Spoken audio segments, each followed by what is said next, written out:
बच्चे देखो, ये हमारा नॉन प्रॉफिट ऑर्गेनाइजेशन का बच्चे लेक्चर नंबर 3 है। ठीक है, पिछली 2 वीडियो के अंदर मैंने आपको एनपीओ के बारे में ना बिल्कुल बेसिक बातें बताई थी।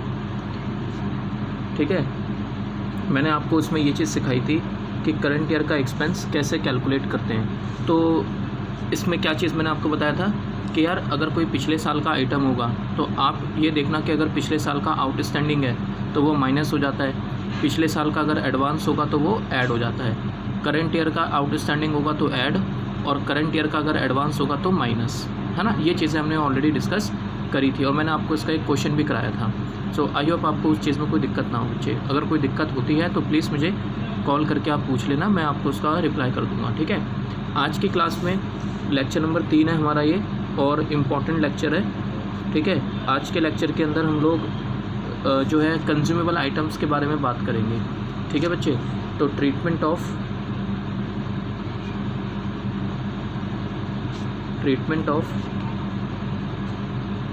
Consumable item.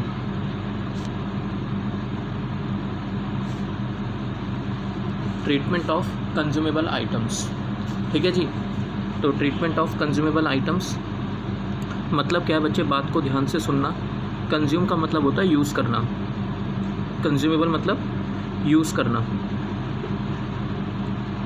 ठीक है, अब जैसे आपको एक बात पता है कि यार नॉन प्रॉफिट ऑर्गेनाइजेशन वो ऑर्गेनाइजेशन होती है जो प्रॉफिट ना कमाने के पर्पज़ से काम करती है, जिसका बेसिक ऑब्जेक्टिव प्रॉफिट कमाना नहीं होता, सिर्फ लोगों को सर्विस देना होता है। ठीक है, अगर मैं आपको हॉस्पिटल्स की बात करूं तो बच्चे हॉस्पिटल का काम क्या होता है। देखो, हॉस्पिटल्स जो होते हैं ये आपको मेडिकल सर्विस प्रोवाइड करते हैं, हाँ या ना, है ना बच्चे। ये आपको मेडिकल सर्विस प्रोवाइड करते हैं if I talk about the hospital. अच्छा, हॉस्पिटल के बाद अगर मैं आपसे कहूँ कि यार कोई स्कूल है, तो स्कूल्स आपको एजुकेशन, स्कूल कॉलेज यूनिवर्सिटी वगैरह, तो आपको ये एजुकेशन की सर्विस प्रोवाइड करते हैं, एजुकेशन सर्विस, है ना। तो ऐसी अलग अलग टाइप की सर्विसेज होती हैं। तो कहने का मतलब क्या है बच्चे, ध्यान से सुनना मेरी बात।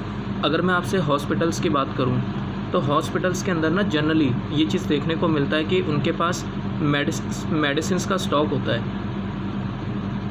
मेडिसिन्स का स्टॉक मतलब मेडिसिन्स उनके पास रखी होती हैं जिनको वो यूज़ करते हैं ट्रीटमेंट के लिए, है ना। तो वो जो मेडिसिन्स हैं वो मेडिसिन्स क्या बन गया मेरे लिए, कंज्यूमेबल आइटम। समझ रहे हो मैं क्या कह रहा हूँ। कंज्यूमेबल आइटम का मतलब होता है वो आइटम जिसको नॉन प्रॉफिट ऑर्गेनाइजेशन यूज़ करने के पर्पज़ से अपने पास रखती हैं। हॉस्पिटल की अगर मैं बात करूँ तो हॉस्पिटल के केस में मेडिसिन्स हो सकती हैं। ठीक है बच्चे, अगर कोई एजुकेशनल इंस्टीट्यूशन है, कोई स्कूल कॉलेज इंस्टीट्यूट है, कुछ भी है, तो उस केस के अंदर अगर मैं स्कूल कॉलेज वगैरह की बात करूँ तो यहाँ पर स्टेशनरी का स्टॉक हो सकता है। समझ रहे हो आप मैं क्या बोल रहा हूँ बच्चे। हॉस्पिटल्स के केस में मेडिसिन्स का स्टॉक हो सकता है, स्कूल्स के केस में बच्चे स्टेशनरी का स्टॉक्स हो सकता है। ऐसे ही अगर मैं बात करूं आपसे किसी स्पोर्ट्स ऑर्गेनाइजेशन की, स्पोर्ट्स ऑर्गेनाइजेशन, मान लो मुझे किसी स्पोर्ट्स को प्रमोट करना है, क्रिकेट को प्रमोट करना है। वैसे क्रिकेट ऑलरेडी आपको पता है ये बहुत जो है पॉपुलर गेम है। एग्जाम्पल ले रहे हैं कि अगर मान लो हमें क्रिकेट को प्रमोट करना है तो मैंने एक स्पोर्ट्स अकेडमी बनाई हुई है, मैं बच्चों को वहाँ पे क्रिकेट सिखाता हूँ या फुटबॉल सिखाता हूँ या हॉकी सिखाता हूँ, कुछ भी हो सकता है। कोई भी आपके पास कोई स्पोर्ट्स अकेडमी है ना, तो उस स्पोर्ट्स अकेडमी में,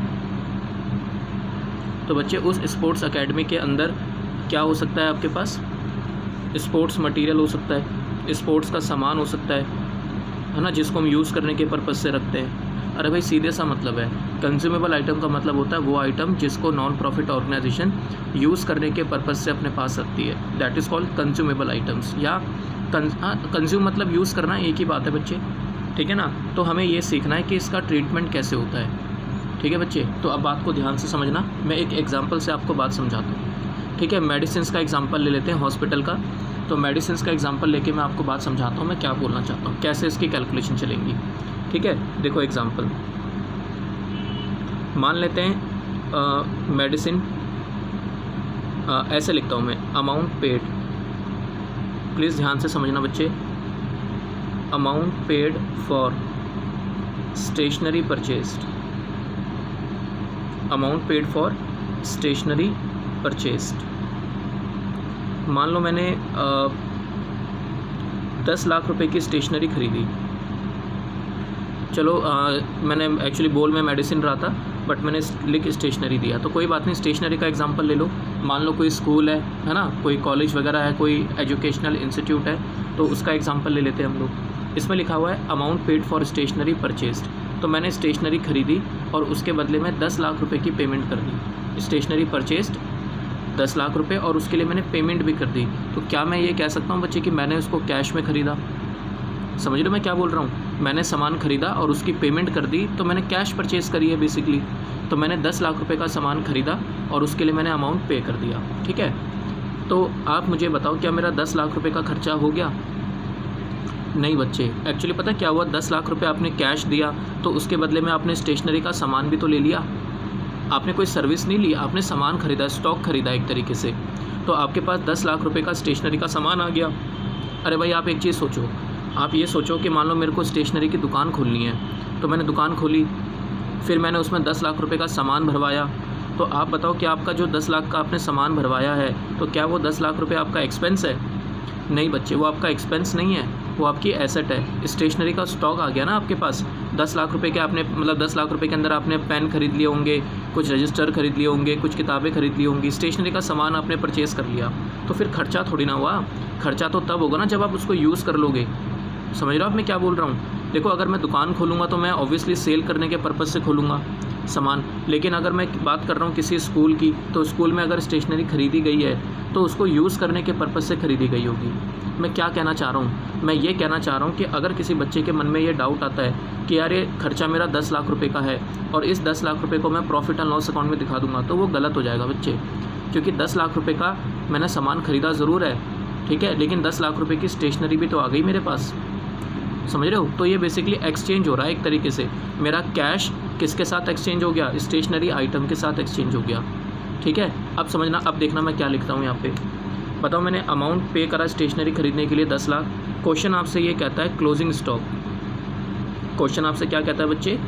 क्लोजिंग स्टॉक ऑफ स्टेशनरी, मतलब साल के एंड तक आपके पास क्लोजिंग स्टॉक बच गया। मान लो 2 लाख रुपए का स्टॉक बच गया। इसका मतलब क्या है? इसका मतलब ये है कि मैंने जब सामान ख़रीदा तो मैंने 10 लाख रुपए का सामान ख़रीदा था, पूरा साल ख़त्म हो गया और साल ख़त्म होने तक 2 लाख रुपए का क्लोजिंग स्टॉक मेरे पास बच गया स्टेशनरी का। तो इसका मतलब मैंने कितना कंज्यूम कर लिया होगा? 8 लाख रुपए का कंज्यूम कर लिया होगा। देखो, मैं ऐसे कहना चाहता हूँ, मान लो 1 अप्रैल 2019 और ये है मेरा 31 मार्च 2020, राइट बच्चे। तो 1 अप्रैल को मैंने सामान ख़रीदा, मान लेते हैं मैंने यहाँ पे 10 लाख रुपए की स्टेशनरी खरीदी। तो आप बताओ क्या 10 लाख रुपए का खर्चा हो गया? नहीं हुआ ना बच्चे। 10 लाख रुपए की आपने स्टेशनरी खरीदी है, 10 लाख रुपए आपने कैश पे कर दिया, लेकिन 10 लाख रुपए की स्टेशनरी भी तो आ गई। तो पूरा साल जब ख़त्म हुआ तो धीरे धीरे आप स्टेशनरी कंज्यूम कर रहे होंगे, हाँ या ना? धीरे धीरे आप स्टेशनरी कंज्यूम कर रहे होंगे। तो जैसे जैसे कंज्यूम होती जा रही है वैसे वैसे वो आपका एक्सपेंस बनते जा रहा है। तो जैसे साल का एंड आया, प्लीज़ सुनना मेरी बात ध्यान से, मैं क्या बोल रहा हूँ। जब साल का एंड आया और आपने देखा यार मैं तो सारी की सारी कंज्यूम कर चुका हूँ, सुना मैंने क्या बोला? मैंने ये बोला कि साल के एंड तक आप पूरी की पूरी स्टेशनरी कंज्यूम कर चुके हो, फिर तो आपका ये 10 लाख रुपये एक्सपेंस है, आप इसको प्रॉफिट एंड लॉस अकाउंट में दिखा सकते हो। मैं कहता हूँ साल के एंड पे मान लो क्लोजिंग स्टॉक बचा हुआ है 2 लाख रुपये। कितना बचा हुआ है बच्चे? 2 लाख। तो इसका मतलब क्या है? इसका मतलब ये है बच्चे कि मैंने सिर्फ 8 लाख रुपए की स्टेशनरी ही तो यूज़ करी है, 2 लाख का सामान तो अभी भी मेरे पास पड़ा हुआ है। समझ रहे हो आप मेरी बात? तो मैंने स्टेशनरी कितनी कंज्यूम कर ली? तो मैंने स्टेशनरी जो कंज्यूम करी है ना, वो मैंने 8 लाख रुपए की स्टेशनरी कंज्यूम करी है बच्चे। 8 लाख रुपए की स्टेशनरी कंज्यूम करी है, तो ये चीज़ निकल कर आती है। तो मेरा एक्सपेंस कितना हुआ? तो एक्सपेंस मेरा 8 लाख रुपए का होगा जितनी मैंने स्टेशनरी कंज्यूम करी है। समझ गया? 10 लाख में से 2 लाख की स्टेशनरी तो अभी भी बची हुई है ना, तो कंज्यूम कितनी करी मैंने? 8 लाख। ये मेरा एक्सपेंस है। इसको मैं किस में दिखाऊंगा? प्रॉफिट एंड लॉस अकाउंट में। लेकिन हम एनपीओ का चैप्टर पढ़ रहे हैं, तो एनपीओ के केस में हम इसको कहाँ दिखाएंगे? इनकम एंड एक्सपेंडिचर अकाउंट में। इनकम एंड एक्सपेंडिचर अकाउंट में इसको हम शो करेंगे। और बाकी के जो ये 2 लाख रुपये बच गए बच्चे, ये बैलेंस शीट के अंदर शो किया जाएगा। समझ गए आप यहाँ तक? As stock. तो इस तरीके से आपने ट्रीटमेंट करके चलना है। तो आप एक काम करो, फटाफट से आप वीडियो पॉज करके ना, सुना मैंने क्या बोला? वीडियो पॉज करके आप ये एग्जाम्पल लिख लेना कि भाई अमाउंट पे करा स्टेशनरी के लिए 10 लाख और क्लोजिंग स्टॉक बचा हुआ है 2 लाख का। बस इतना लिख लेना, बाकी सॉल्यूशन कैसे करना होता है वो मैं आपको दिखाता हूँ, ठीक है ना। आप इतना वीडियो पॉज करके नोट कर लेना, बाकी मैं आपको इसका सॉल्यूशन दिखाता हूँ कैसे करना है, ठीक है। तो आप सॉल्यूशन लिखना बच्चे, लिखना statement showing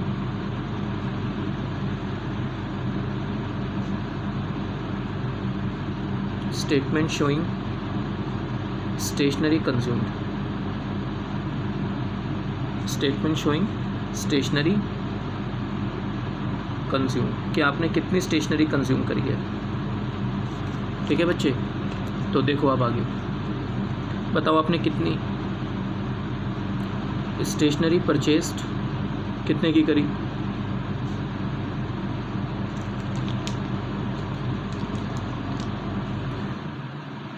stationery purchased and amount paid, मतलब आपने अमाउंट पे कर दिया, स्टेशनरी खरीदी आपने कितने की, 10 लाख रुपीज़ की, ठीक है बच्चे। 10 लाख रुपए की आपने स्टेशनरी खरीदी और अमाउंट पे कर दिया 10 लाख, ठीक है। लेकिन इसमें से आप माइनस करोगे क्लोजिंग स्टॉक। बताओ क्यों माइनस करा आपने क्लोजिंग स्टॉक? क्लोजिंग स्टॉक मैंने इसलिए माइनस करा बच्चे क्योंकि वो यूज़ हुआ ही नहीं। अगर वो यूज़ हुआ ही नहीं तो फिर एक्सपेंस कहाँ हुआ, फिर तो वो एसेट हो गए ना, आप इसको फ्यूचर में यूज़ करोगे। तो क्लोजिंग स्टॉक आप 2 लाख रुपए इसमें से माइनस कर देना, सिंपल। 2 लाख इसमें से आप माइनस करोगे तो आपका 8 लाख रुपए आ जाएगा जितने की आपने स्टेशनरी कंज्यूम करी है। तो this will be called as stationery consumed. इसको हम क्या बोलेंगे बच्चे? Stationery consumed. इसको हम ट्रांसफ़र कर देंगे इनकम एंड एक्सपेंडिचर अकाउंट में। ट्रांसफ़र टू, ये TF लिखा हुआ है, TF मतलब transfer to income and expenditure account, transfer to income and expenditure account, ठीक है बच्चे यहाँ तक। तो इसको हम इनकम एंड एक्सपेंडिचर में ट्रांसफ़र कर देंगे, ठीक है। तो इस तरीके से आपने शो करके चलना है। तो अब देखो ज़रा इसको मैं कैसे दिखाता हूँ। तो अब मैं यहाँ पे दिखाऊंगा income and expenditure account, income and expenditure account. तो इनकम एंड एक्सपेंडिचर अकाउंट में मैं डेबिट साइड में यहाँ दिखाऊंगा स्टेशनरी कंज्यूम,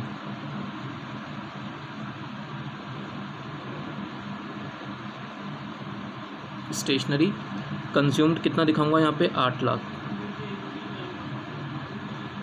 ठीक।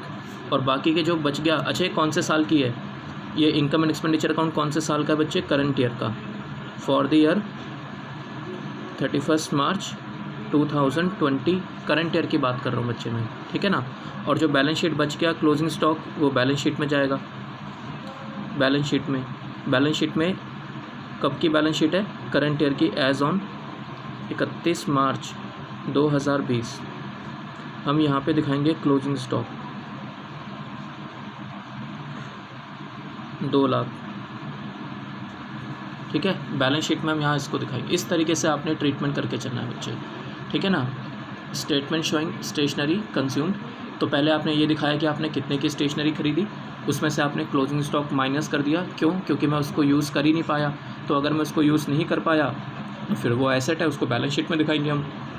तो 8 लाख आपने कंज्यूम कर लिया, 8 लाख को मैं बैलेंस इसमें इनकम एंड एक्सपेंडिचर अकाउंट में दिखा देंगे यहाँ पे हम, इस तरीके से, ठीक है बच्चे। और क्लोजिंग स्टॉक कहाँ दिखाएंगे हम? बैलेंस शीट के अंदर। तो आई होप आपको बात समझ आई हो, ठीक है। चल आगे देखो अब आप। अच्छा इसी चीज़ को मैं ऐसे भी लिख सकता हूँ, ध्यान देना, अल्टरनेटिवली स्टेटमेंट ना बना के। तो ये जो मैंने स्टेटमेंट बनाई है ना, ये वाली, ये जो मैंने स्टेटमेंट बना के दी है आपको, आप ये स्टेटमेंट ना बना के आप अकाउंट फॉर्म में भी कर सकते हो इस तरीके से। आप मान लो यहाँ पे एक अकाउंट प्रिपेयर कर लो। कौन सा अकाउंट बनाओगे आप? यहाँ पे बना लो stock of stationery, stock of stationery account बना लो, ठीक है बच्चे। तो आप यहाँ दिखाओगे to balance BD, balance BD मतलब यहाँ पे ओपनिंग स्टॉक, भाई ओपनिंग में मेरे पास कितना पड़ा है, ठीक है। यहाँ दिखाओगे to cash account, cash account मतलब आपने कितने की स्टेशनरी खरीदी। खैर आपको पता है कि इस चैप्टर में हम कैश अकाउंट के बजाय यहाँ लिखते हैं रिसिप्ट एंड पेमेंट अकाउंट, क्या लिखते हैं बच्चे हम यहाँ पे, रिसिप्ट एंड पेमेंट अकाउंट। ठीक है, अब हम यहाँ लिखेंगे बाय, अच्छा यहाँ लिखेंगे बाय बैलेंस कैरी डाउन। बताओ बैलेंस कैरी डाउन क्या होगा, क्लोजिंग स्टॉक।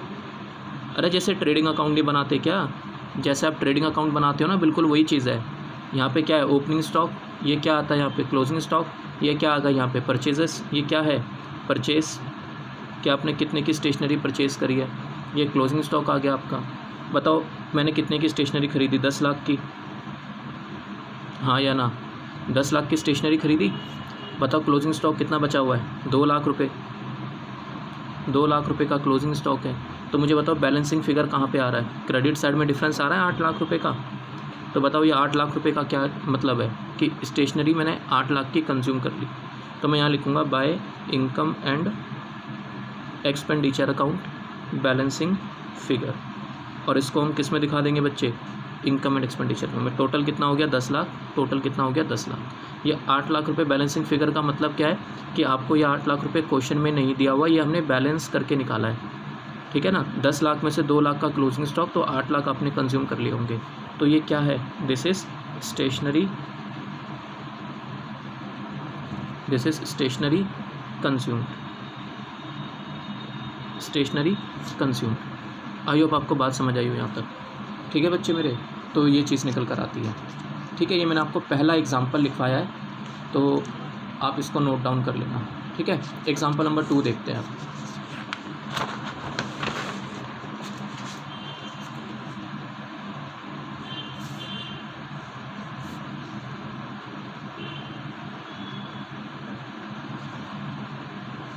एग्जाम्पल नंबर 2, अब ध्यान देना इस बात पे। ओपनिंग स्टॉक क्वेश्चन में दिया हुआ है, opening stock of stationery, opening stock of stationery 2 lakh. इसका क्या मतलब है, मतलब ये पिछले साल कंज्यूम नहीं हुई थी, मतलब ये 2 लाख रुपए की स्टेशनरी हमने पिछले साल यूज़ नहीं करी थी, तो इस साल यूज़ करेंगे। तो मैं ऐसा कह सकता हूँ यार 2 लाख का माल तो मेरे पास पहले से पड़ा है, और अब चेक करते हैं हमने कितने का स्टेशनरी खरीदी। Amount paid for, amount paid for stationery purchased, मतलब मैंने जो स्टेशनरी खरीदी है उसके लिए अमाउंट पे करा है। मान लो 14 लाख रुपए की स्टेशनरी मैंने इस साल और ख़रीदी। समझ गया ना इसका मतलब क्या है, 2 लाख रुपए की स्टेशनरी मेरे पास पहले से पड़ी है, 14 लाख रुपए की स्टेशनरी मैंने और ख़रीदी, तो टोटल मेरे पास कितनी स्टेशनरी होगी बच्चे, 16 लाख रुपए की स्टेशनरी मेरे पास पड़ी है। ठीक है, अब क्वेश्चन आपसे ये कहता है कि क्लोजिंग स्टॉक,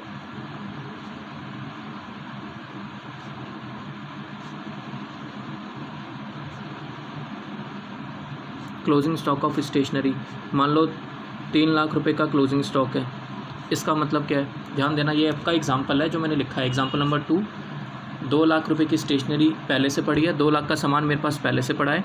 ठीक है बच्चे, 14 लाख का सामान मैंने इस साल और ख़रीदा। ठीक है, तो टोटल स्टेशनरी कितनी हो गई मेरे पास, 16 लाख रुपए की, जिसमें से क्वेश्चन कहता है कि 3 लाख रुपए की स्टेशनरी क्लोजिंग स्टॉक है, मतलब साल के एंड पे भी बची हुई है 3 लाख की स्टेशनरी।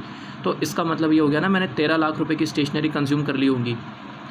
भाई 2 लाख की पहले से पड़ी है, 14 की और ख़रीदी, टोटल हो गई 16, 16 में से 3 मेरे पास क्लोजिंग स्टॉक बचा हुआ है, तो इसका मतलब 13 लाख रुपये की स्टेशनरी मैं कंज्यूम कर चुका हूँगा।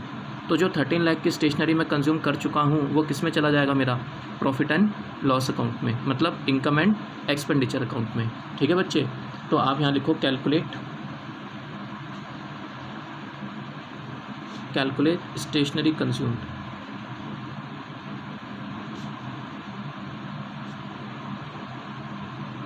आपने ये निकालना है कि आपने कितनी स्टेशनरी कंज्यूम करी। तो ओरली आंसर आ गया, 2 lakh opening stock plus 14 lakh की मैंने और ख़रीदी, तो टोटल स्टेशनरी होगी 16 लाख की।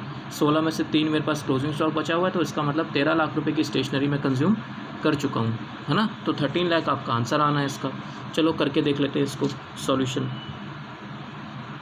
Calculation of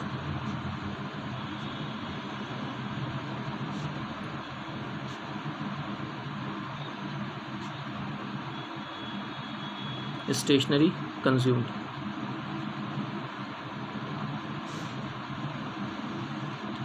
calculation of stationery consumed solution. ठीक है, ये तो हो ही गया हमारा। कैसे करेंगे बच्चे, देखो बताओ, ओपनिंग स्टॉक आपके पास पहले से कितना पड़ा है? बताओ, ओपनिंग स्टॉक है 2 लाख रुपए, हाँ या ना? ओपनिंग स्टॉक कितना है बच्चे? 2 lakh plus stationery purchased,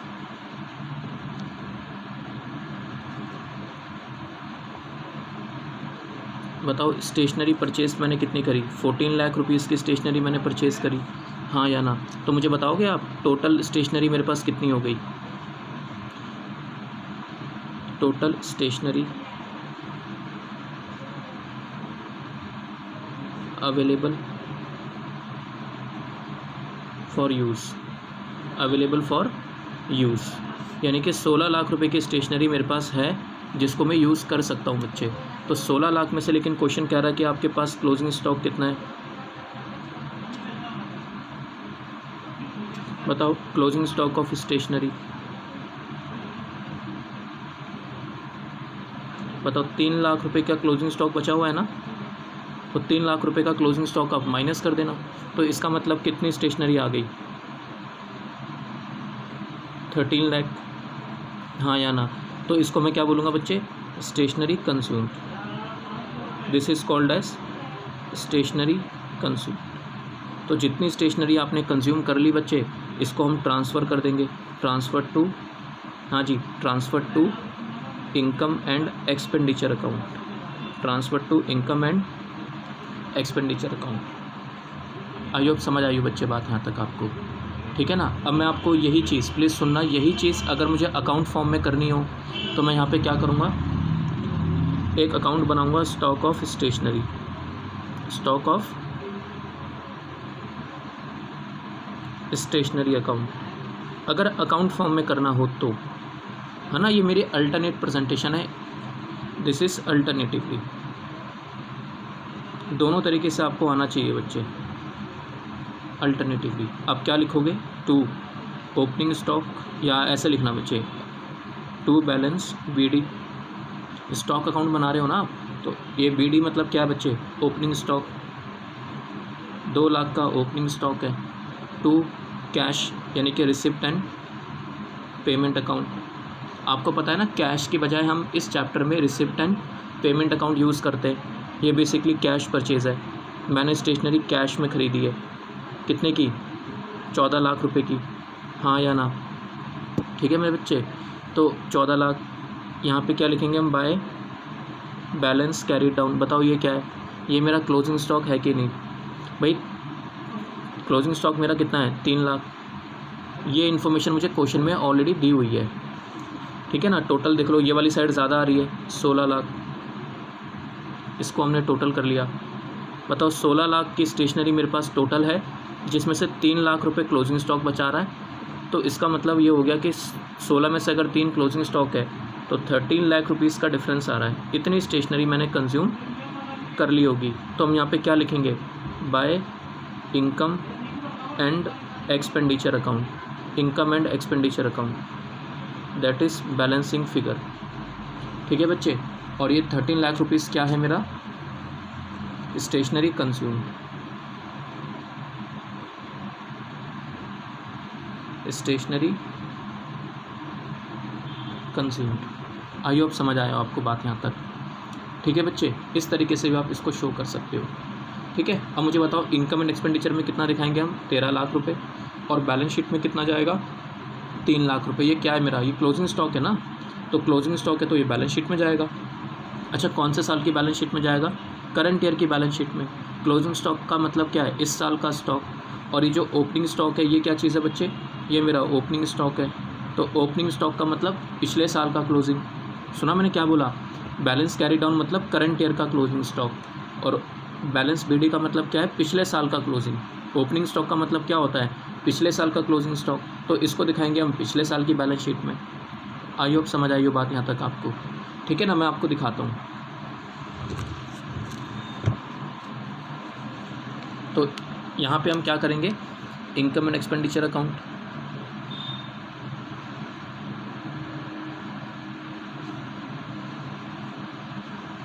income and expenditure account. यहाँ पे क्या लिखेंगे हम? फॉर द ईयर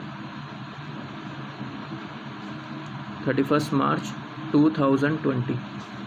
ठीक है बच्चे, यहाँ लिखाएंगे हम स्टेशनरी कंज्यूम्ड। बताओ कितनी स्टेशनरी कंज्यूम करी हमने, आंसर कितना निकाला था? 13 लाख। ठीक है। अच्छा, इसके बाद बैलेंस शीट।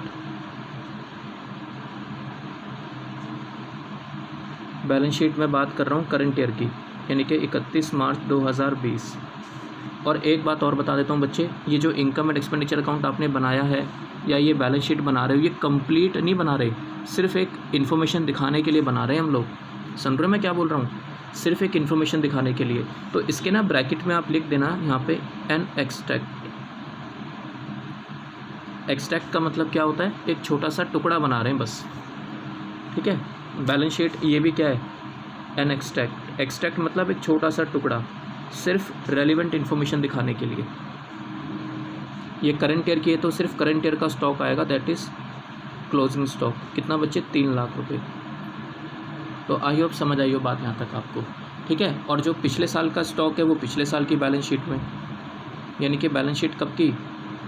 31 मार्च 2019, पिछले साल की बैलेंस शीट। ठीक है ना। तो यहाँ पे हम दिखाएंगे क्लोजिंग स्टॉक कब का? 2 लाख। ये क्लोजिंग स्टॉक कब का है बच्चे? पिछले साल का क्लोजिंग स्टॉक है। ठीक है। इस साल का ओपनिंग है लेकिन पिछले साल का क्लोजिंग है, तो अब इस तरीके से शो करना। ठीक। कोई दिक्कत यहाँ तक बच्चे? आइए आपको तीनों चीज़ में कोई दिक्कत ना हो, किस तरीके से हमें फाइनेंशियल स्टेटमेंट में दिखाना होता है। ठीक है। ठीक। तो ये चीज़ निकल कर आती है बच्चे। ठीक है। तो आगे बढ़ते हैं आप। क्वेश्चन 2 एग्जाम्पल मैंने आपको करवाए। ठीक है बच्चे। तो 2 एग्जाम्पल मैं आपको करवा चुका हूँ। इसका एक फॉर्मेट है, बुक्स में दिया हुआ है फॉर्मेट। वैसे मेरे हिसाब से कोई फॉर्मेट वाली चीज़ है नहीं। ठीक है। बड़ा सिंपल है फॉर्मेट वाला, मेरे को नहीं लगता कि कोई फॉर्मेट बनाना चाहिए इसमें। सिंपल सी बात है बच्चे, जितना हम यूज़ करेंगे, प्लीज़ सुनना मैंने क्या बोला, जितना हम यूज़ करेंगे उतना ही मेरा एक्सपेंस होगा। भाई सीधी सी बात है, जो मैंने यूज़ नहीं करा वो मेरा एक्सपेंस कहाँ से हो गया? वो तो मेरी एसेट हो गई ना। फिर तो मैं उसको किस में दिखाऊंगा? बैलेंस शीट के अंदर। सुन रहे हो मैं क्या बोल रहा हूँ? जितना मैं यूज़ करूँगा उतना ही मेरा एक्सपेंस होगा। ठीक है। तो मैंने कैसे निकाला? तो मैंने बोला जी सबसे पहले हम यहाँ लिखेंगे ओपनिंग स्टॉक। ठीक। फिर हम यहाँ लिखेंगे परचेजेस, कि मैंने कितना परचेज़ करा।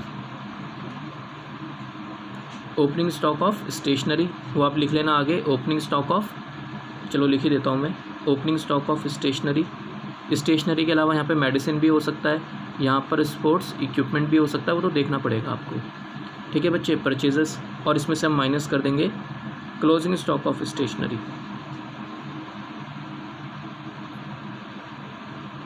क्लोजिंग स्टॉक ऑफ स्टेशनरी वो माइनस हो जाएगा। बस माइनस करके जो फिगर आएगी इसको हम क्या बोलेंगे? Stationery consumed. स्टेशनरी हो या मेडिसिन हो वो तो देखना पड़ेगा। ठीक। Transfer to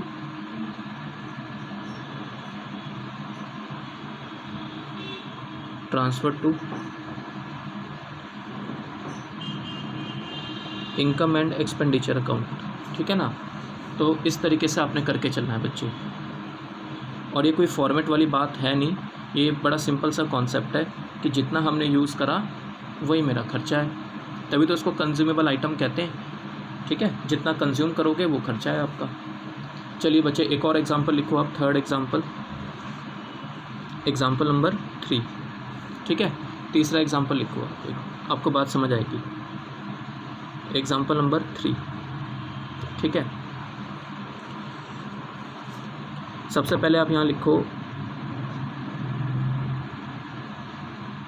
opening stock of medicine. Medicine का एग्जांपल ले लेते हैं आपकी बात, मान लेते हैं 2 लाख रुपए। इसका मतलब क्या है? हाँ जी, opening stock of medicine 2 lakh है, तो इसका मतलब क्या है कि कुछ मेडिसिन ऐसी होंगी जो मैं पिछले साल यूज़ नहीं कर पाया।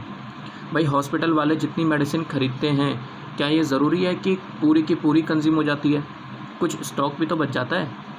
ठीक है ना। तो ये स्टॉक कब का है? पिछले साल का। मतलब पिछले साल कुछ मेडिसिन कंज्यूम नहीं हो पाई थी, तो इसलिए इसको इस साल हम कंज्यूम करेंगे।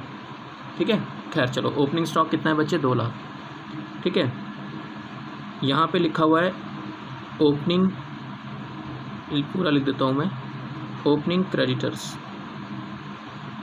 ओपनिंग क्रेडिटर्स फॉर मेडिसिन, मान लो 70,000 रुपये। ठीक है, पहले मैं लिख लेता हूँ फिर मैं आपको पूरी बात समझाता हूँ। यहाँ लिखा हुआ है amount paid for medicine,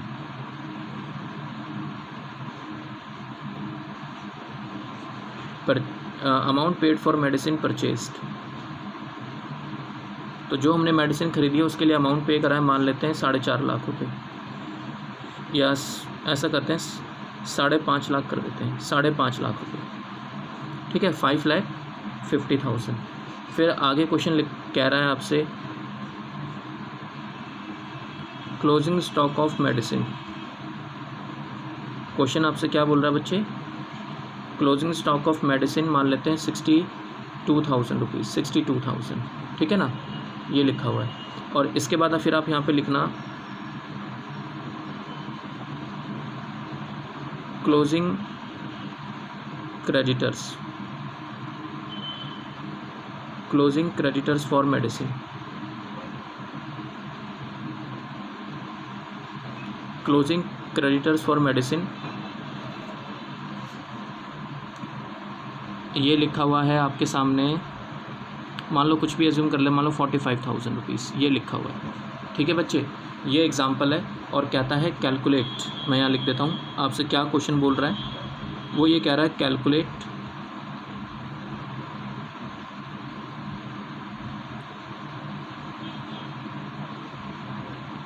calculate medicine consumed. ठीक है ना, कि मेडिसिन कितनी कंज्यूम करी हमने, ये हमने कैलकुलेट करना है। करंट ईयर कौन सा है हमारे लिए, मैं यहाँ लिख देता हूँ बच्चे, करंट ईयर CY मतलब करंट ईयर है 31 मार्च 2020, यानी कि 31 मार्च 2020 का मतलब क्या है बच्चे, करंट ईयर मेरा कौन सा है 1920, है ना, ये मेरा करंट ईयर। तो आई होप आपने क्वेश्चन नोट कर लिया हो। क्वेश्चन मैं जब भी लिखवाऊँ ना तो साथ साथ नोट कर लिया करो, ठीक है, या वीडियो स्टॉप करके आप नोट कर लेना क्वेश्चन। ठीक है, कैलकुलेट मेडिसिन कंज्यूम्ड, ये चीज़ें। ठीक है बच्चे, अब हम इसका सॉल्यूशन करते हैं। चलो मैं आपको पहले पूरा पॉइंट समझाता हूँ, फिर मैं इसका सॉल्यूशन कराता हूँ। आपको ध्यान से समझना मेरी बात, मैं क्या बोलता हूँ। अच्छा, पिछले क्वेश्चन में और इस क्वेश्चन में फ़र्क पता है क्या है, इसके अंदर आपको क्रेडिटर्स की इन्फॉर्मेशन भी क्वेश्चन बता रहा है। मैंने 2 चीज़ों को सर्कल करा है, एक तो ये रहे ओपनिंग क्रेडिटर्स और दूसरा क्लोजिंग क्रेडिटर्स। ठीक है, अब मेरी बात समझना, मैं क्या बोलना चाहता हूँ। पिछले क्वेश्चन में और इस क्वेश्चन में फ़र्क क्या है कि पिछले क्वेश्चन में क्रेडिटर्स की इन्फॉर्मेशन नहीं थी, इस क्वेश्चन में मेरे को क्रेडिटर्स की इन्फॉर्मेशन भी क्वेश्चन बता रहा है। तो बच्चे इसका मतलब ये हो गया ना कि मैंने सामान उधार पे ख़रीदा होगा। सुना मैंने क्या बोला, पिछले क्वेश्चन के अंदर क्रेडिटर्स नहीं थे, तो उसका मतलब ये था कि मैंने जो भी अमाउंट पे कराया ना स्टेशनरी ख़रीदने के लिए, वो सारे की सारी स्टेशनरी मैंने कैश में ख़रीदी है। देखो मैं आपको दिखाता हूँ मैं क्या बोलना चाहता हूँ। मैं ये कहना चाह रहा हूँ, ये जो एग्जाम्पल नंबर 2 हमने नोट करा था, ये एग्जाम्पल नंबर 2 हमने जो नोट करा था, इसमें जो ये लिखा हुआ है ना amount paid for stationery purchase 14 lakh rupees, इसका मतलब क्या है, इसका मतलब ये है कि मैंने जो ये स्टेशनरी ख़रीदी है, स्टेशनरी जो मैंने परचेज़ करी है 14 लाख रुपए की, ये मैंने कैश में ख़रीदी है। मैंने उधार पे नहीं ख़रीदा ये सामान, कैश में ख़रीदा है। क्या आपको इसमें कोई क्रेडिटर्स की इन्फॉर्मेशन बता रहा है क्वेश्चन? नहीं बता रहा ना, तो क्रेडिटर्स की इन्फॉर्मेशन नहीं बता रहा, इसका मतलब क्या है कि मैंने सारा सामान कैश में ख़रीदा है, उधारी में रखता ही नहीं।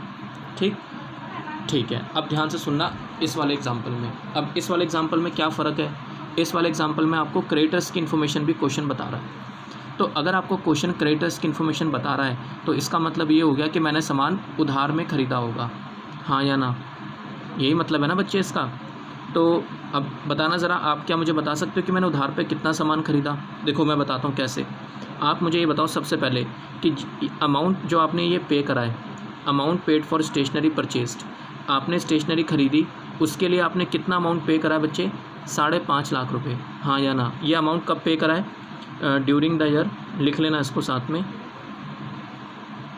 During the year. During the year मतलब कौन सा? 31 मार्च 2020, 31 मार्च 2020। यानी कि 1 अप्रैल 2019 से लेके 31 मार्च 2020 ये जो साल है मेरा, मैंने 5.5 लाख रुपए का अमाउंट पे करा है। अब मुझे ये बताओ ये मैंने किसको पे करा होगा? ये मैंने अपने क्रेडिटर्स को पे करा होगा कि नहीं? क्योंकि मैं सामान उधार में ख़रीद रहा हूँ। मेरा सारा लेन देन किसके साथ हो रहा है? क्रेडिटर्स के साथ। तो मैंने जितना भी अमाउंट ये 5.5 लाख रुपए का पे करा है, ये किसको पे करा होगा? ये सारा अमाउंट मैंने अपने क्रेडिटर्स को पे करा होगा बच्चे। ठीक, समझ आया मैं क्या बोल रहा हूँ? देखो ये जो लिखा हुआ है ना, ओपनिंग स्टॉक ऑफ मेडिसिन, तो ये सामान तो मैंने पिछले साल ही ख़रीद लिया था इनसे। सुनना मैं क्या बोल रहा हूँ। ओपनिंग स्टॉक ऑफ मेडिसिन का क्या मतलब है कि ये सामान तो पिछले साल का ही ख़रीदा हुआ सामान है ना, जो पिछले साल बिना यूज़ हुए रह गया था। सारी मेडिसिन पिछले साल यूज़ नहीं हो पाई थी 2 लाख रुपए की, तो ये तो मेरा स्टॉक पड़ा है पहले ही। मैं ये निकालना चाहता हूँ पहले। देखो मैं क्या, सबसे पहले मैं क्या निकालूंगा? सबसे पहले मैं ये निकालूंगा कि मैंने कितने की मेडिसिन इस साल ख़रीदी है। देखो मैंने आपको फॉर्मेट में क्या लिखवाया था, ये देखो मैंने आपको फॉर्मेट में लिखवाया ओपनिंग स्टॉक ऑफ स्टेशनरी हो सकती है, मेडिसिन हो सकता है, वो तो कुछ भी हो सकता है। मैंने यहाँ पे क्या लिखा बच्चे? परचेजेस, ये लिखा हुआ है। तो ये जो परचेज़ मैंने करी है ना, स्टेशनरी जो मैंने ख़रीदी है बच्चे, तो ये परचेजेस मेरी कैश परचेज़ भी हो सकती है। सुन रहे हो मैं क्या बोल रहा हूँ? ये परचेजेस मेरी कैश परचेज़ भी हो सकती है और ये परचेज़ मेरी क्रेडिट परचेज़ भी हो सकती है। हो सकता है मैंने सामान उधार पे ख़रीदा हो। अगर आपको क्वेश्चन में क्रेडिटर्स की इन्फॉर्मेशन नहीं बताता तो मैं ये मान के चलूँगा कि मैंने सामान किस पे ख़रीदा होगा बच्चे? कैश पे। समझ आया? लेकिन अगर आपको क्वेश्चन के अंदर क्रेडिटर्स की इन्फॉर्मेशन बताएगा तो इसका मतलब है कि मैंने सामान किस पे ख़रीदा होगा? क्रेडिट पे ख़रीदा होगा। सिंपल। तो मैं यही तो कहना चाह रहा हूँ आपसे। इस क्वेश्चन के अंदर आपको क्रेडिटर्स की इन्फॉर्मेशन दी हुई है, तो मैं पहले ये निकालूंगा कि मैंने उधार पे कितना सामान ख़रीदा, हाँ या ना। फिर उसके अंदर मैं क्या ऐड कर दूंगा? ओपनिंग स्टॉक, और क्या माइनस कर दूंगा बच्चे? Closing stock. तो आपका स्टेशनरी कंज्यूम निकल जाएगा या मेडिसिन कंज्यूम्ड आ जाएगा। ठीक, समझ आई बात यहाँ तक? तो अब देखो ज़रा कैसे निकालोगे कि मैंने इनसे इस साल कितने का सामान ख़रीदा। ठीक है, आप समझना बात को मैं क्या बोल रहा हूँ।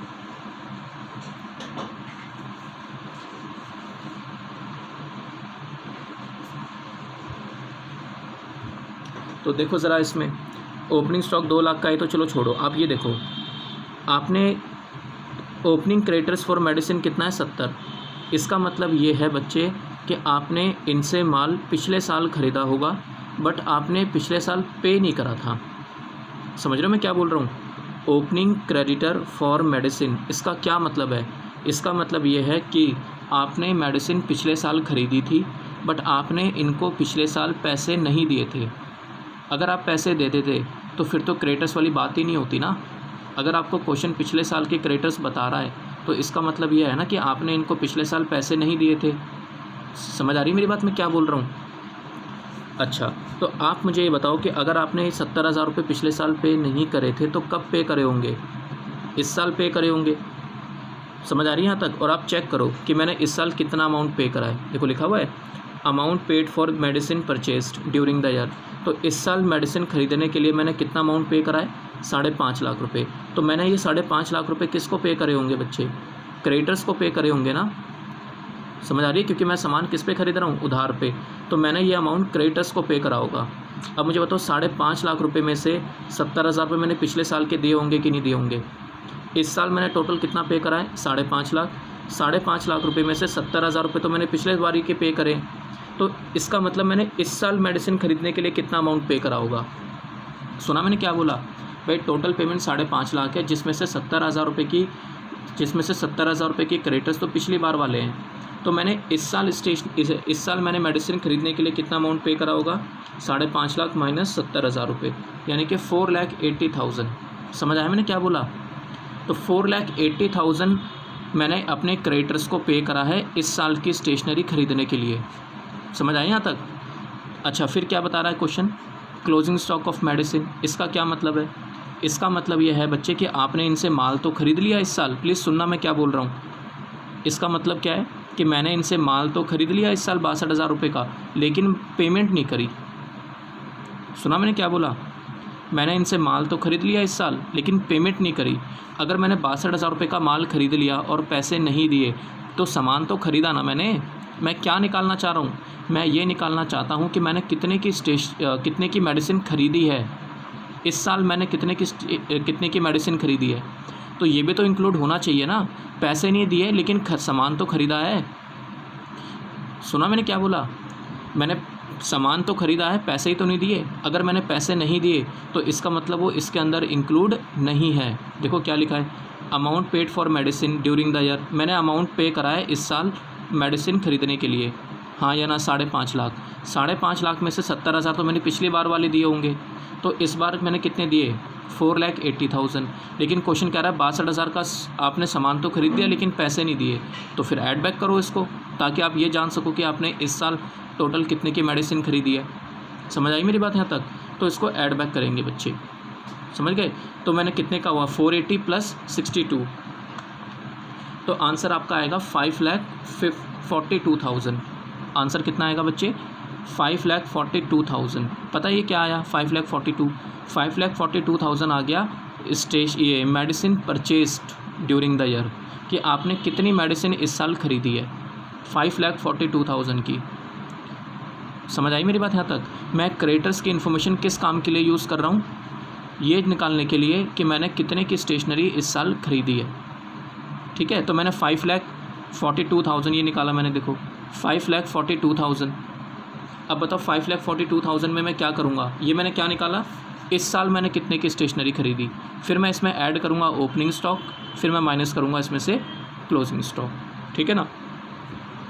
देखो मैं करके दिखाता हूँ आपको।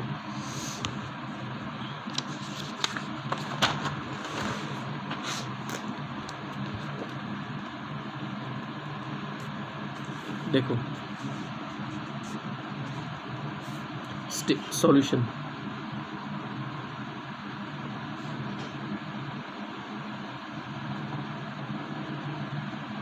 statement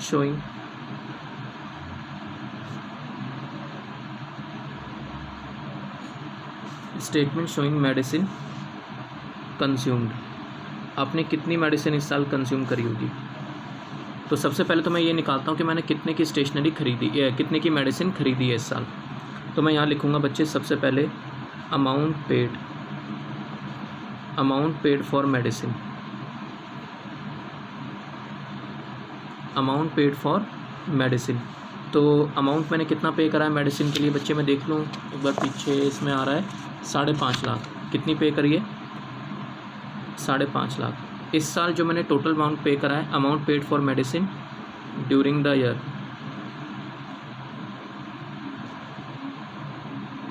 5.5 लाख। इसमें से मैं माइनस करूँगा बच्चे लेस, इसमें से हम माइनस करेंगे ओपनिंग क्रेडिटर। आप मुझे बताओ मैंने ओपनिंग क्रेडिटर्स माइनस क्यों करा?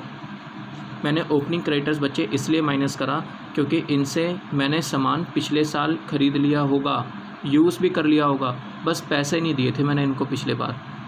पैसे मैंने इस साल दिए, तो इस साल मैंने टोटल पेमेंट कितनी करी है? 5.5 लाख, जिसमें से ओपनिंग क्रेडिटर्स क्वेश्चन बता रहा है 70,000, ओपनिंग क्रेडिटर से 70, तो 5.5 लाख रुपये जो मैंने इस साल पे करा है उसमें से 70,000 रुपये तो मैंने पिछली बार वाले पे करे हैं ना।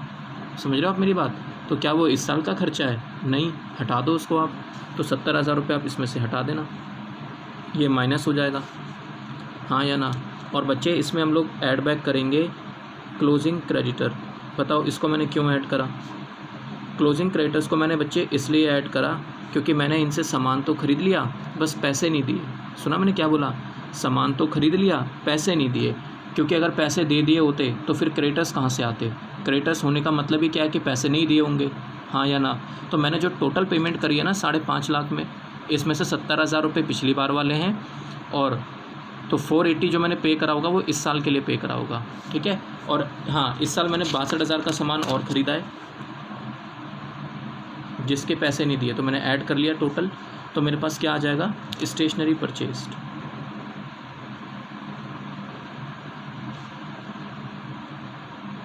स्टेशनरी परचेस्ड, तो ये आंसर कितना आएगा बच्चे? 5.5 लाख माइनस 70,000 प्लस 62,000, तो ये आ जाएगा 5,42,000। ये क्या है?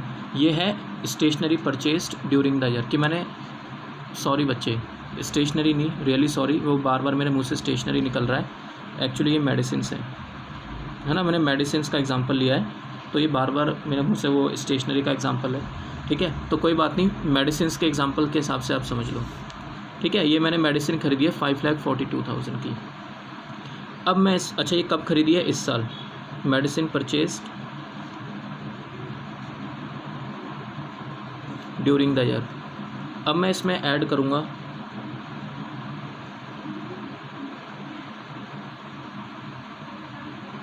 Opening stock of medicine. Opening stock of medicine है ना भाई, इस साल कितनी खरीदी मैंने? 542। ओपनिंग स्टॉक क्वेश्चन में दिया हुआ है बच्चे 2 लाख रुपए का। 2 लाख रुपए का मेरा ओपनिंग स्टॉक है मेडिसिन का, इसको मैंने ऐड करा और लेस कर देंगे इसमें से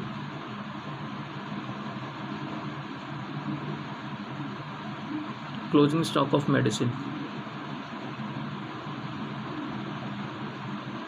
और क्लोजिंग स्टॉक जो आपको दिया हुआ है बच्चे इसमें मेडिसिन का, वो दिया हुआ है 62,000। मैं एक बार देख लेता हूँ कितना है। 62 नहीं है शायद, लेट मी चेक।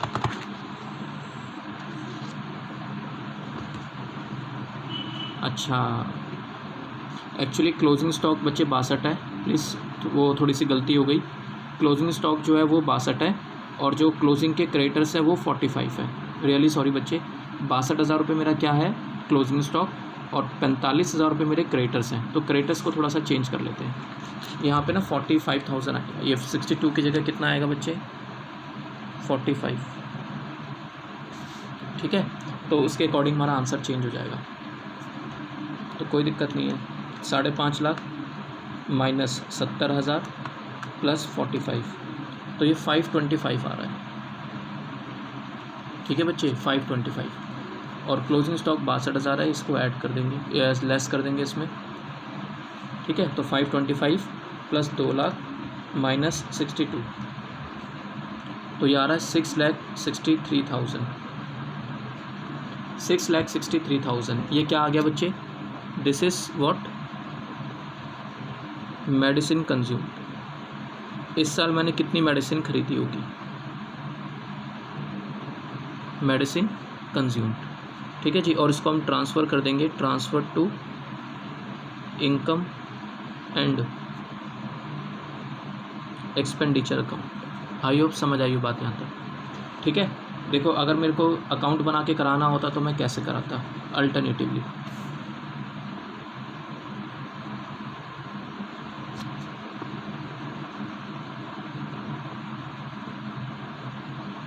ठीक है, सुनो, आप मुझे ये बताओ कि अगर क्वेश्चन आपको क्रेडिटर्स की इन्फॉर्मेशन बता रहा है, इसका मतलब ये हो गया कि मैंने सामान उधार पे ख़रीदा होगा।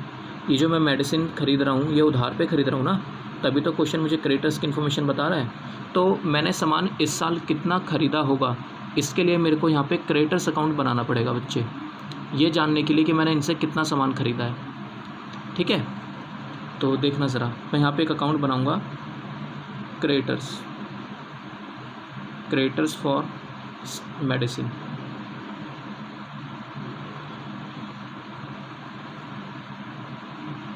Creditors for medicine account.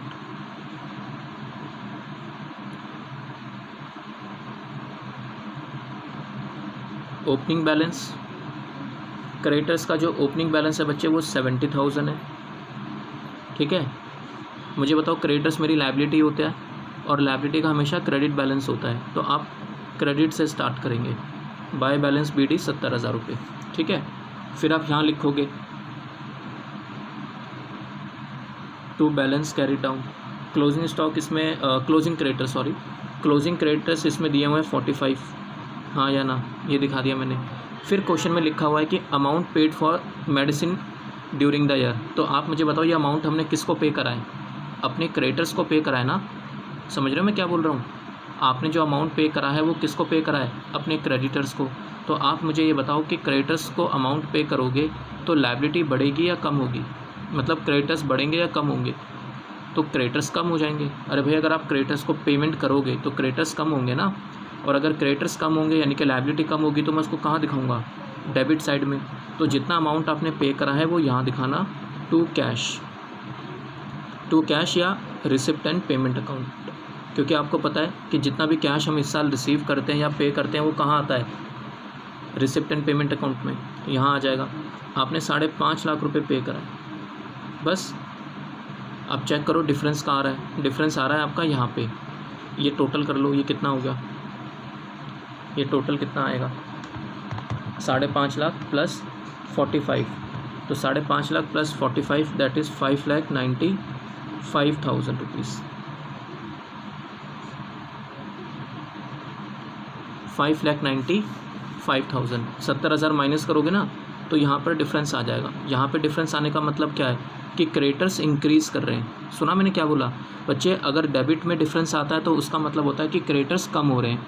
Creditors मेरी लायबिलिटी होता है ना, तो लायबिलिटी बढ़ेगी तो कहाँ पे, डेबिट में, और अगर लायबिलिटी कम होगी तो कहाँ पे क्रेडिट में। पता है ना आपकी, तो बेसिक रूल है अकाउंटिंग का, लायबिलिटी बढ़ती है तो क्रेडिट, कम होती है तो डेबिट, है ना। तो अगर आपने अमाउंट पे करा है तो लायबिलिटी कम हो जाएगी तो मैं डेबिट साइड में दिखाऊंगा, ठीक है। अगर डिफरेंस यहाँ आ रहा है तो यहाँ डिफरेंस आने का मतलब क्या है कि क्रेडिटर्स इंक्रीज़ कर रहे हैं। क्रेडिट में डिफरेंस आ रहा है ना, तो इसका मतलब क्रेडिटर्स इंक्रीज़ कर रहे हैं। और क्रेडिटर्स इंक्रीज़ कब करते हैं, जब हम उनसे सामान खरीदते हैं।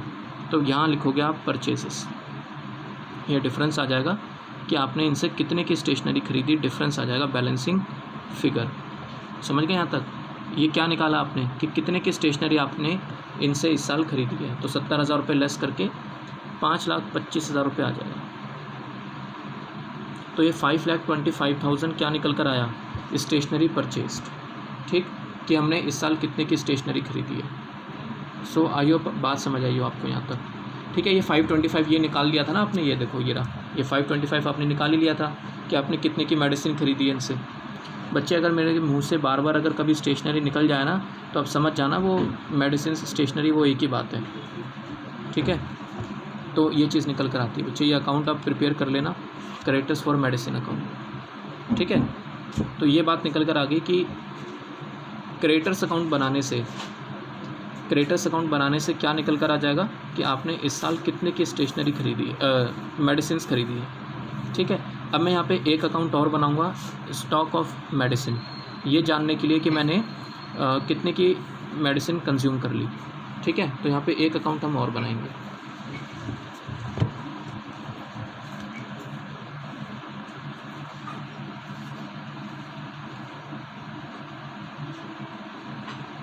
Stock of medicine, stock of medicine. या तो क्वेश्चन आप स्टेटमेंट बना के करना या फिर आप ये अकाउंट बना के करना, ठीक है ना। कोई भी जो आपको पसंद हो वो कर लेना।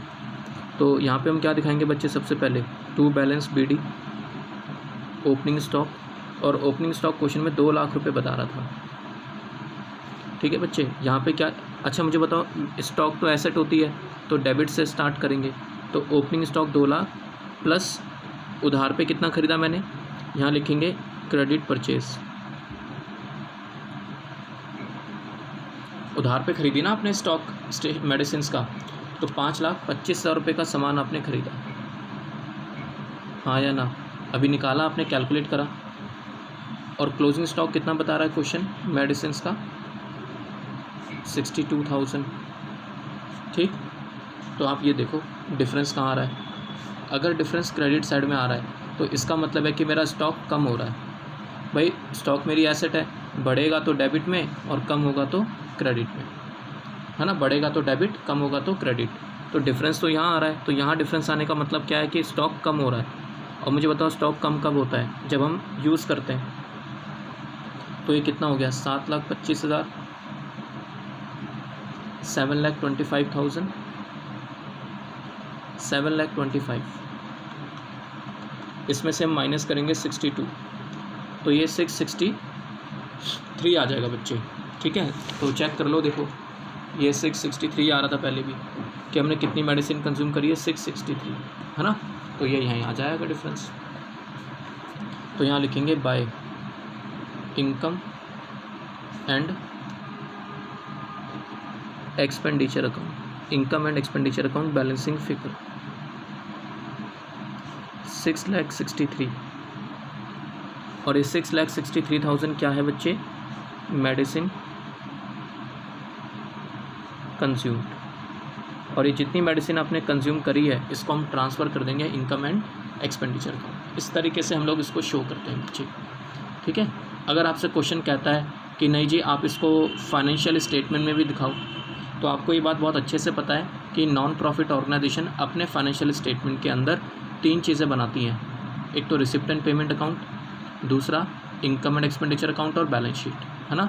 ये बात मैंने आपको पहले लेक्चर में बताई थी। चलो तो मैं इनकम एंड एक्सपेंडिचर अकाउंट दिखाता हूँ आपको।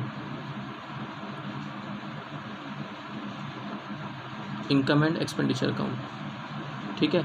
बताओ आपने कितनी स्टेशनरी कंज्यूम करी है? 663। तो मैं यहाँ दिखाऊंगा स्टेशनरी कह रहा हूँ बच्चे, मेडिसिन।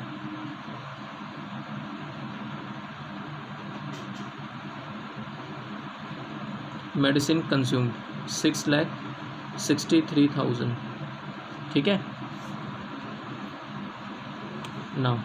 ये कौन से साल के लिए? करंट ईयर के लिए, फॉर द ईयर 31 मार्च 2020। अब हम बनाते हैं यहाँ पे बैलेंस शीट। अच्छा, बैलेंस शीट में हम क्या दिखाएंगे? और ये बैलेंस शीट में करंट ईयर की बात कर रहा हूँ, 31 मार्च 2020, ठीक है बच्चे। तो सिर्फ करंट ईयर का आइटम, यानी कि करंट ईयर का क्लोजिंग स्टॉक, करंट ईयर का क्लोजिंग स्टॉक। तो करंट ईयर का क्लोजिंग स्टॉक है बच्चे 62,000। एसेट्स होती है ना वो तो। अच्छा, क्लोजिंग के क्रेडिटर्स भी तो थे, हाँ या ना? क्रेडिटर्स भी तो थे क्लोजिंग के, और वो क्रेडिटर्स कितने थे क्लोजिंग के? 45,000 थे, है ना भाई। क्रेडिटर्स भी तो दिखाओगे, क्रेडिटर्स लायबिलिटी होता है तो क्या उसको बैलेंस शीट में नहीं दिखाओगे आप? तो वो तो दिखाना पड़ेगा ना बैलेंस शीट के अंदर, ये चीज़ है। अच्छा, बैलेंस शीट पिछले साल की, और ये बैलेंस शीट कब की है? 31 मार्च 2019। बताओ स्टॉक कितना दिखाओगे इसमें? स्टॉक ऑफ मेडिसिन, पिछले साल का जो स्टॉक था वो था 2 लाख, और पिछले साल के जो क्रेडिटर्स थे, पिछले साल के क्रेडिटर्स फॉर स्टेशनरी, या सॉरी क्रेडिटर्स फॉर मेडिसिन, ठीक है बच्चे। और एक क्लोजिंग थे कितना था? मैं एक बार चेक कर लेता हूँ। ओपनिंग के क्रेडिटर्स कितने थे, है ना। 2020 मेरा करंट ईयर है, 2019 मेरा लास्ट ईयर है। तो लास्ट ईयर के क्रेडिटर्स यानी कि पिछले साल के, ठीक है, तो वो कितने थे वो देख लेते हैं इनका। ओपनिंग क्रेडिटर्स है बच्चे 70,000, 70,000। तो ये 70,000 रुपये आप इसमें दिखा देना, ये चीज़ निकल कर आ रही है, ठीक है। तो आई होप समझ आई हो बच्चे यहाँ तक बात आपको, ठीक है ना। तो ये इस तरीके से आपने क्वेश्चन करना होता है। जो भी डाउट हो बच्चे प्लीज़, जो भी डाउट हो तो पूछ लेना, ठीक है। आपको मैं सारे डाउट बताऊंगा, कोई भी दिक्कत हो किसी भी पॉइंट को लेकर पूछ लेना आप।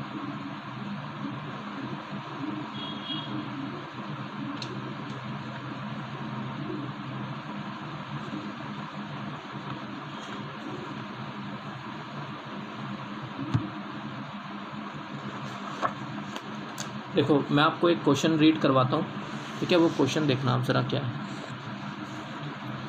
ये क्वेश्चन नंबर 3 है बच्चे, ये लिखा हुआ है, ठीक है। क्वेश्चन नंबर 3 देखना ज़रा। क्वेश्चन नंबर 3 आपसे क्या बोलता है? कहता है on the basis of the following information calculate the amount that will appear against the item stationery used, ठीक है। कि आपने कितनी स्टेशनरी यूज़ करी है वो आपको बताना है in the income and expenditure account for the year ended 31 March 2017। तो करंट ईयर कौन सा है मेरा? 31 मार्च 2017, ठीक है। तो ये बताना है कि आपने कितनी स्टेशनरी यूज़ करी है। अच्छा, stock of stationery, opening stock दिया हुआ है 12,000, ओपनिंग के क्रेडिटर्स दिए हुए हैं 25,600, है ना।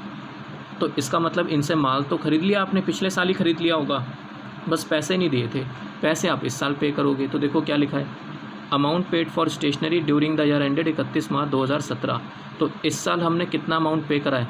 1,40,000, जिसमें से 25,600 तो पिछली बार वाले पे करें, तो वो माइनस कर देना आप, है ना। क्योंकि मुझे पहले क्या निकालना है कि मैंने कितने का माल इनसे ख़रीदा है। तो बच्चे 25,600 का माल तो पिछले साल ही ख़रीद चुके थे, तो इसको माइनस कर दो आप, अच्छा आगे देखो नेक्स्ट, फिर आगे ये बता रहा है आपसे क्वेश्चन, कहता है stock of stationery as on 31 March 2017, मतलब क्लोजिंग स्टॉक 23,200। फिर कह रहा है creditors for stationery on 31 March 2017 24,000 रुपये। ये मेरा क्या दिया हुआ है, क्लोजिंग क्रेडिटर्स, ठीक है ना। तो कैलकुलेट कर लेते हैं, सिंपल है। क्वेश्चन नंबर 3, तीसरा क्वेश्चन है बच्चे। तो यहाँ लिखेंगे, स्टेटमेंट बना रहा हूँ मैं आपके लिए, ठीक है, अकाउंट आप अपने आप बना लेना। स्टेटमेंट शोइंग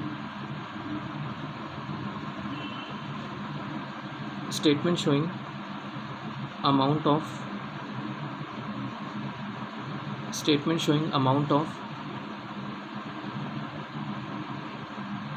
स्टेशनरी यूज्ड, है ना जी, कि आपने कितनी स्टेशनरी यूज़ करी है, तो वो चीज़ है। तो सबसे पहले आप ये दिखाओ कि आपने कितना अमाउंट पे करा है। अमाउंट पेड फॉर स्टेशनरी, बच्चे पहले आप ये तो निकालो कि आपने ख़रीदी कितनी है इस साल स्टेशनरी। अगर आपको क्वेश्चन में क्रेडिटर्स की इन्फॉर्मेशन बता रहा है तो इसका मतलब आपने सामान उधार पे ख़रीदा है, तो पहले निकालो तो सही ख़रीदा कितना है, तभी तो उसमें स्टॉक की एडजस्टमेंट करोगे। तो amount paid for stationery during the year ended 31 March 2017, ठीक है। ये आपको कितना बता रहा है बच्चे, 1,40,000। PDF में आपको भेज दूंगा क्वेश्चन की, डोंट वरी, ठीक है। 1,40,000 इतना अमाउंट हमने पे करा है। तो इसमें मैं सबसे पहले क्या माइनस करूँगा, ओपनिंग के creditors less opening creditors. Opening के क्रेडिटर्स यानी कि पिछले साल के 2016 के, तो इसमें आपको ओपनिंग के क्रेडिटर्स आपको बता रहा है 25,600, ठीक है, 25,600 ये माइनस कर देंगे हम लोग, और इसमें ऐड करेंगे क्लोजिंग क्रेडिटर्स, और क्लोजिंग क्रेडिटर्स मतलब 2017। तो क्लोजिंग के क्रेडिटर्स आपको क्वेश्चन बता रहा है, इस केस में क्लोजिंग के क्रेडिटर्स बच्चे आपको बता रहा है 24,000 रुपये। आप क्वेश्चन देख लेना, ठीक है, 24,000 रुपये वो प्लस कर देंगे। तो मुझे बताओ क्रेडिटर्स की एडजस्टमेंट करने के बाद ये क्या आ जाएगा, स्टेशनरी परचेस्ड, कि आपने कितने की स्टेशनरी हमने इस साल खरीदी है। Stationery purchased during the year 31 March 2017, ठीक है बच्चे। तो इसको प्लस माइनस करके देख लेते हैं कितना आ रहा है, 140 माइनस 25,600 प्लस 24,000, ठीक है ना। तो ये 138,400 आ रहा है, 1,38,400, ठीक। अब मैं इसके अंदर क्या करूँगा बच्चे, ऐड करूँगा ओपनिंग स्टॉक ऑफ स्टेशनरी, है ना। अब मैं स्टॉक की एडजस्टमेंट करूँगा, मुझे पता चल गया ना मैंने इस साल इतने का माल खरीदा है। ऐड करेंगे इसमें ओपनिंग स्टॉक, ये 12,000 रुपये आपको दिया हुआ है क्वेश्चन में, और इसमें से माइनस कर देंगे हम क्लोजिंग स्टॉक, है ना जी, क्लोजिंग स्टॉक ऑफ स्टेशनरी। क्यों, क्योंकि मैं ये माल यूज़ ही नहीं कर पाया, तो फिर यूज़ नहीं करा तो खर्चा भी नहीं हुआ। तो 23,200 आप माइनस कर देना, ठीक है। ये माइनस करने के बाद क्या आ जाएगा, स्टेशनरी यूज्ड, ठीक है बच्चे। और इसको हम कहाँ दिखाएंगे स्टेशनरी यूज्ड को, इनकम एंड एक्सपेंडिचर अकाउंट में।